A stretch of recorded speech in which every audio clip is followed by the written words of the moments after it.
Donald Trump is ahead in 230 electoral votes and Kamala Harris in 192. Trump has won swing state North Carolina and has taken lead in most of the swing states. And for the very latest on that big story, and also to get an idea about the swing states which eventually decide on who wins the race of the White House, is my colleague Rahul Kaval joining us this morning. Rahul, first of all, an insight into how are the swing states at this point in time doing, and also put this into perspective on why they are the states that essentially decide on who wins the race of the White House.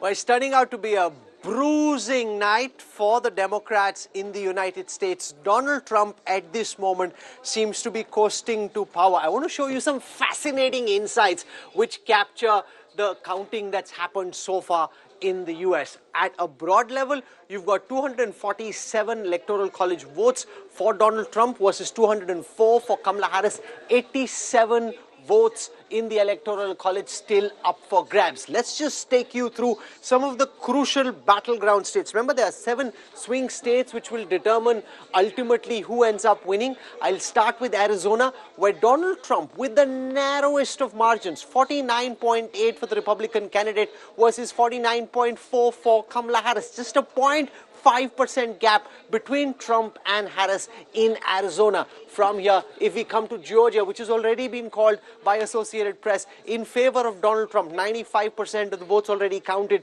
50.8% of the votes for the Republican candidate versus 48.5 for Kamala Harris. Again, a very tight race here, 49 versus 51, but again a race with the narrowest of margins won by Donald Trump, who seems to be having a great day in most of the battleground states. I'll come, for example, to North Carolina, which again, just a short while before now, called by Associated Press in favor of Donald Trump. 50.8% of the votes for Donald Trump, 48% for Kamala Harris. Just a 3% gap between the Democrat and the Republican candidate, narrow as it might be. Once again, the dice rolling in favor of Donald Trump. From there, let's now come to Pennsylvania. In Pennsylvania, again, you had Donald Trump in the lead. This is Michigan. Michigan is a state where Donald Trump has 50.1% of the votes versus Kamala Harris, who has 48% of the vote. Again, a very, very tight race, just 2% there. But again, advantage with 49% of the votes counted for Donald Trump. I want to show you 2 insights which give you a sense of what's really at play over here. Now, just spend a moment as I try and explain what you're seeing. These red arrows that you see and the concentration of red arrows suggest where votes in the United States have swung in favor of Donald Trump. Red is Republican, red is Trump. The blue arrows, and you see some of them, blue arrows are suggesting where the votes have gone in favor of Kamala Harris and the Democrats. Now you see the concentration of red arrows across the map of the United States in favor of Donald Trump. Now that's a big swing of votes. So it's not just the macro level data which has changed. If you look county by county, state by state, there is a big transfer of votes relative to the last elections in favor of Donald Trump. I want to show you this next data, which gives you a sense of how these counties have voted. Now, even if you look at the big rural counties, you look at the metros, there's a big transfer of votes across different kinds of counties in favor of Donald Trump. And that really shows why at this moment Donald Trump has a very good chance, 89% chance when we last looked, of Donald Trump coming back to power. In the next few hours it'll become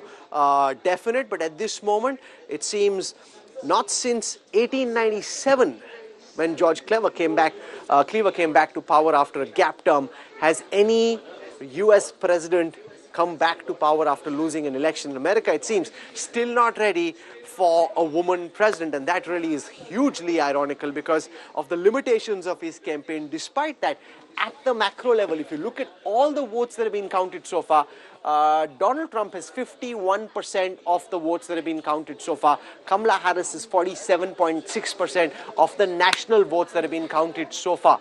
43 of the 56 races have been called, 16 races still to be called. At this moment, it seems Donald Trump is coming back to power quite 90% probability of that happening. There are some routes to power which have Kamala Harris still coming in front. Next time you come back to me, I'll try and show that to you. But those that path becoming narrower with every passing minute.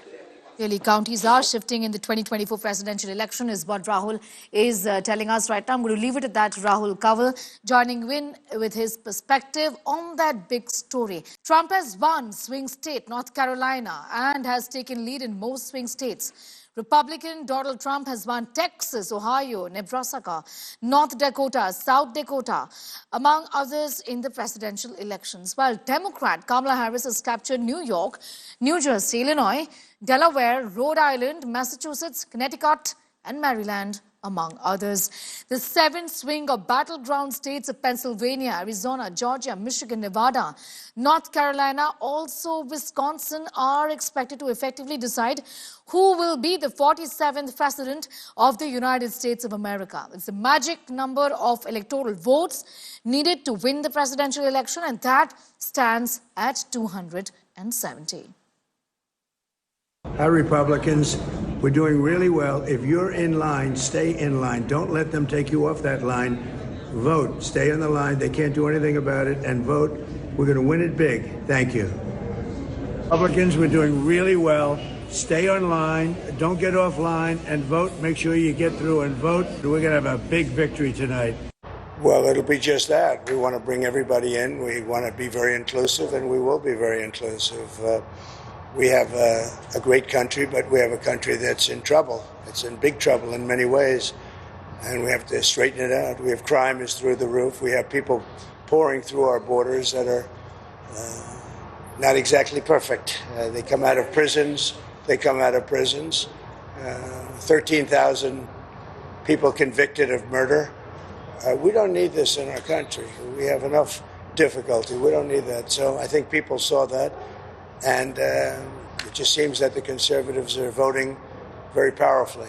It should never happen. A thing like that should never happen. This election should be over. They spend all this money on machines. And frankly, if they'd use paper ballots, it would be over by 10 o'clock.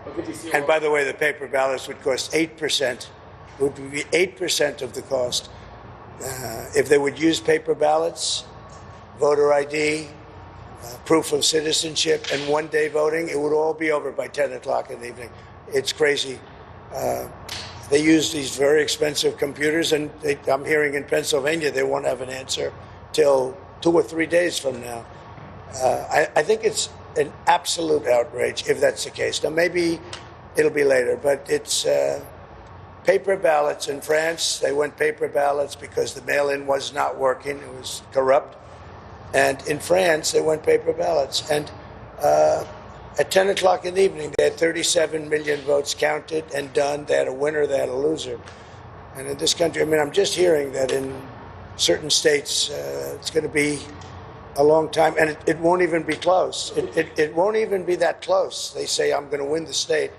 But it's going to take a long time to certify it. I'm hopeful that Trump wins because I know that he provides results. You know, he doesn't just talk about this and that.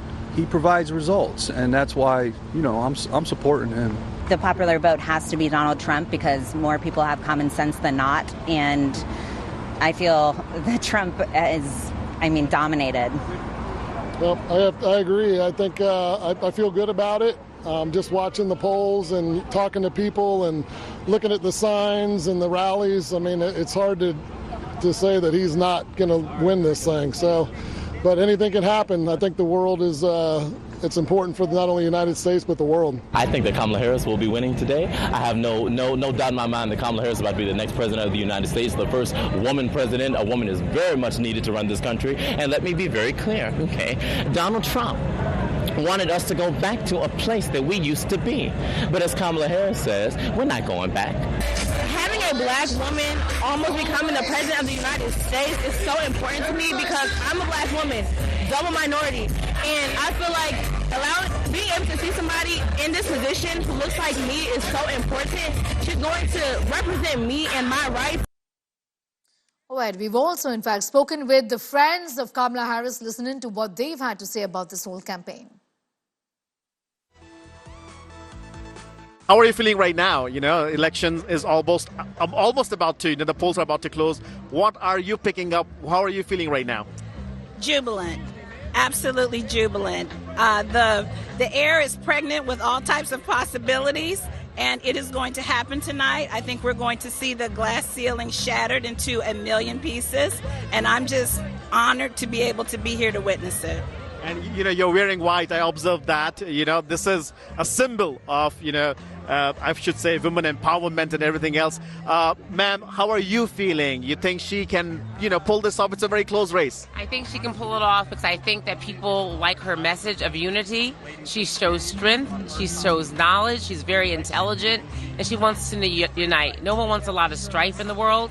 We're going to have differences of opinion, but you work together. You collaborate in our country and around the world. So I'm very glad that you're doing this coverage in India. Okay. Ma'am, have you met Kamala Harris? I have. I was here when Kamala Harris was here as a student. I admired her. I looked up to her, especially her leadership and her presence on campus. What can you tell us about her years at Harvard University? How was she as as somebody who was just a student here back then? We've heard that she was very bright back then too. She was very bright, and it's really no different than what you see today. She was a leader here on campus. She set an example for younger students like myself to follow. So she's really no different than what she is today. Thank you. And ma'am, one last question to you. What would this win mean for women of color in America and also across the globe, if you want to tell us that? Share your thoughts if she wins. What would that do to women empowerment, especially in America? First of all, representation matters. That means all little girls of color anywhere can know that they can be a leader of the free world, one of the most powerful nations in the world. She could be a leader. It's just going to be exciting to see her lead. We've had men. Let's see what this woman can do leading our country.